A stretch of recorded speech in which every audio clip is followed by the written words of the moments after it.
ओम नमः शिवाय। जय माँ शिव शक्ति, जय माँ काली। भोलेनाथ बहुत ही भोले होते हैं, बहुत जल्दी प्रसन्न होते हैं और बहुत जल्दी अगर उनका आवाहन करके पूजा करिए तो बहुत जल्दी वो चले भी जाते हैं।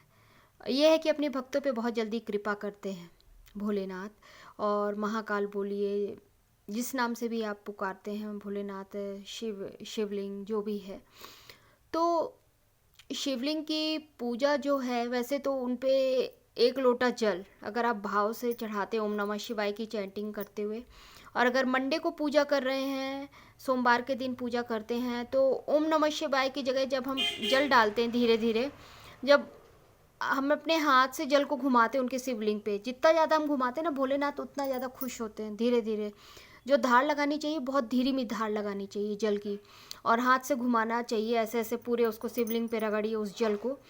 तो राम राम अगर आप बोलते हैं तो उससे भी ज़्यादा और ज़्यादा खुश हो जाते हैं। अगर आप राम राम बोलते हो सिर्फ सोमवार के दिन शिवलिंग पे धीमे उससे प्रवाह से जल चढ़ाइए, और हाथ से मलते हुए उनके शिवलिंग पे जल अगर राम राम बोलते हैं तो भोलेनाथ बहुत ही खुश होते हैं। और चाहे तो उस दिन उनको शिवलिंग को टच करके थोड़ा सा गेहूँ या गुड़ जो भी, नहीं है तो मीठा है, क्योंकि भोलेनाथ का जो प्रसाद है, शिवलिंग पे छुआ हुआ प्रसाद कभी भी सांसारिक आदमी नहीं खाता है, या तो अघोरी खाता है या कुत्ता खाता है उनका प्रसाद। जो जलहरी पे प्रसाद चढ़ता है वो चढ़ा हुआ प्रसाद हम खा सकते हैं, भोलेनाथ के शिवलिंग पे टच किया हुआ प्रसाद कभी भी नहीं खाना चाहिए उसको, या तो वहीं छोड़ दीजिए मंदिर में, पुजारी ले ले कोई भी ले ले। बाकी जो शिवलिंग पे क्या है ना, माता पार्वती का वास होता है, गणेश जी का वो रहता है, तो सॉरी जलहरी जो होती है उस पे माता पार्वती रहती हैं जलहरी पे नीचे के साइड पे, तो उसको जलहरी को टच करके हम वो प्रसाद ले सकते हैं, उनका प्रसाद वो माता का प्रसाद कहला जाता है। लेकिन शिवलिंग को टच किया हुआ प्रसाद कभी भी नहीं खाना चाहिए, वो अघोरी कुत्ता या फिर सन्यासी खाता भोलेनाथ का प्रसाद, क्योंकि वो तो शमशान में बैठ के धूमी रमाते हैं, और यहाँ से आदमी जब ले जाता है तो क्या राम नाम सत्य ही तो बोलते हैं, तो इसलिए भोलेनाथ को राम नाम बहुत प्रिय है।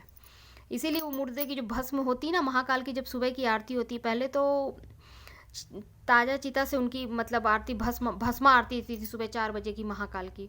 लेकिन अब क्या है, कंडे की आग को जला करके वहीं पे उसको राख बना करके और फिर उनकी आरती की जाती है, मतलब उनका भस्म आरती होता है सुबह का। इसीलिए भोलेनाथ को राम नाम बहुत प्रिय है। और जल चढ़ाने के बाद अगर हम 4 दाना टूटे खंडित चावल कभी भी नहीं चढ़ाना चाहिए पूजा में, चाहे विष्णु भगवान की पूजा हो चाहे भोलेनाथ की हो, हमेशा खड़े चावल 4 दाना चावल चढ़ा दीजिए, तो उससे घर में लक्ष्मी का आगमन बना रहता है चावल चढ़ाने से। और काले तिल चढ़ाने से हमको शनि के प्रकोप से मुक्ति मिलती है। और अगर शनिवार को हम पूजा नहीं भी कर पाते हैं, शनिवार को पीले कनेर जल चढ़ाने के बाद ओम नमः शिवाय की चैंटिंग करते हुए, लेकिन जल जब भी उसमें चढ़ाइए शिवलिंग पे तेज प्रवाह और धार के साथ कभी मत चढ़ाइए, हमेशा धीरे धीरे जितनी पतली धार के साथ हम ओम नमः शिवाय की चैंटिंग करते हुए धीरे धीरे धीरे शिवलिंग पे जल चढ़ाते हैं, उतना ज़्यादा भोलेनाथ खुश होते हैं। और पीले कनेर शनिवार के दिन चढ़ा दीजिए, बहुत ही अच्छा रहता है। वैसे तो देखिए अभिषेक दूध है, दही है, घी है, शक्कर है, शहद है, अपने हिसाब से आदमी सामान में करता ही है। और पार्थिव पूजा अगर कोई विशेष मनोरथ के साथ अगर पूजा कर रहे हैं प्रदोष के दिन की, जैसे पार्थिव पूजा जो होती है, एक आदमी छोटा सा मिट्टी का गोल बना लिया, थाली पे नीचे पहले बेल पत्र रख लिया, फिर गोल ऐसा मिट्टी का गमले के में, बहुत से लोग आजकल गमले में भी तुरंत बना लेते हैं, नहीं तो क्या मिट्टी का गोल ऐसा बना के एक रुद्र ऐसे उंगली के हिसाब से इतना ऐसा लंबा लंबा करके, पीछे से नहीं हो तो ये ऐसे गिर जाता है, तो अगरबत्ती की जो तीली रहती है नहीं पीछे की, वो ऐसे घोप दीजिए, चाहे 7 रुद्र 11 रुद्र करके। घर में भी आप इजीली पार्थिव पूजा कर सकते हैं। शाम के समय 4 बजे करिए तो बहुत ही अच्छा था, प्रदोष काल का समय वही रहता है 4 के बाद का। और तो हो गया, उसमें भी आप सबसे पहले अपना दही साफ पानी से स्नान करा लिए धीमे से, फिर उसके बाद दही लास्ट में, पहले दूध चढ़ा दीजिए कच्चा, फिर दही, फिर उसके बाद फिर घी का लेपन करिए अगर शिवलिंग पे कर रहे हैं, पार्थिव में भी कर रहे हैं, फिर घी के लेपन के बाद शक्कर लास्ट में, शहद फिर उसके बाद, और फिर अबीर हो तो अबीर चढ़ा दीजिए, या भस्मा अगर कंडे की राख नहीं हो तो गैस पे जला करके उसको भस्म बना लीजिए भंड, तो वो भस्मा हो जाती है उनके ऊपर, क्योंकि मेन श्रृंगार उनका भस्म से ही होता है, भभूति से ही होता है, उसी से खुश होते हैं भोलेनाथ। तो ये करके, और कलश अगर नहीं बनाना है तो सिर्फ एक दिया रख करके, घी की दिया एक जला लीजिए। और नॉर्मल पूजा भी आप कर सकते हैं, हाथ में रुद्राक्ष की माला लेते हुए ओम नमः शिवाय धीरे धीरे। 1-2 मिनट में 108 पूरा हो जाता है ओम नमः शिवाय का चैंटिंग। तब तक पतला धार दूध का अगर अभिषेक करना हो तो पतला धार दूध का, नहीं तो श्रृंगार करके भगवान को भोग करके, हवन करके, ओम जय शिव ओमकारा वाली आरती करके भगवान का विसर्जन भोलेनाथ का करके, और फिर उसके बाद उनका विसर्जन कर दीजिए। अगर पास में नदी तालाब नहीं है तो अच्छा साफ स्वच्छ जल बाल्टी में ले लीजिए, साफ़, या परात में ले लीजिए 7 बार टच करके। और भगवान वैसे भी गल जाते हैं अगर पार्थिव हैं तो हो गया। किसी गमले में मिट्टी रख दीजिए, और जो फूल बेलपत्र है तो गमले में डाल दीजिए या फिर क्यारी में डाल दीजिए। इस तरह से हम उनकी पूजा कर सकते हैं, उनकी कृपा प्राप्त कर सकते हैं भोलेनाथ की। ओम नमः शिवाय की चैंटिंग तो आदमी वैसे भी, हर हर महादेव ओम नमः शिवाय का जयकारा आदमी लगाता ही है। हर हर महादेव का जयकारा लगाता है, माता पार्वती का, माता का पार्वती का, उनका जयकारा जरूर उनको ध्यान रखना चाहिए, क्योंकि जलहरी में विराजित रहती है माता।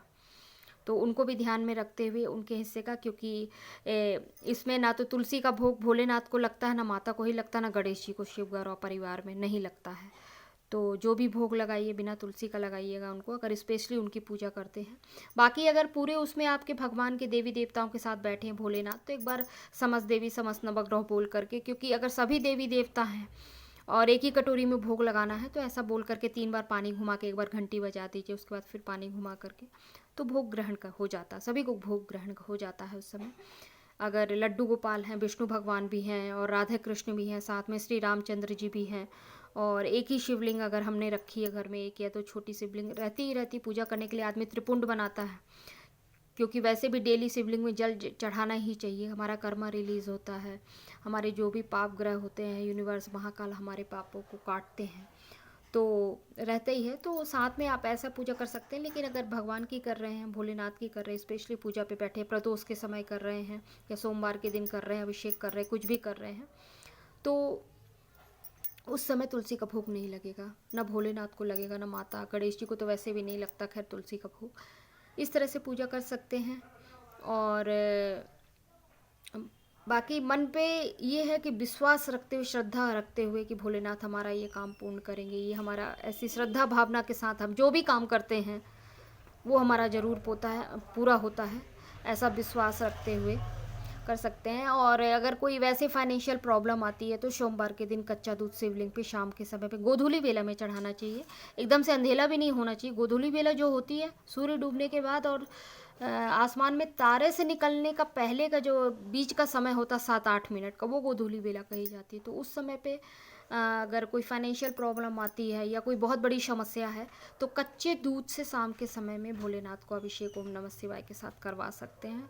अगर बहुत ज़्यादा श्रद्धा मतलब वो है तो एक कच्चा नारियल फोड़ दीजिए। कच्चा नारियल फोड़ के वही है कि जलहरी में टच करिए। और अगर मंदिर में ही छोड़ना है तो भोलेनाथ के शिवलिंग को टच करके रख सकते हैं। ओम नमः शिवाय।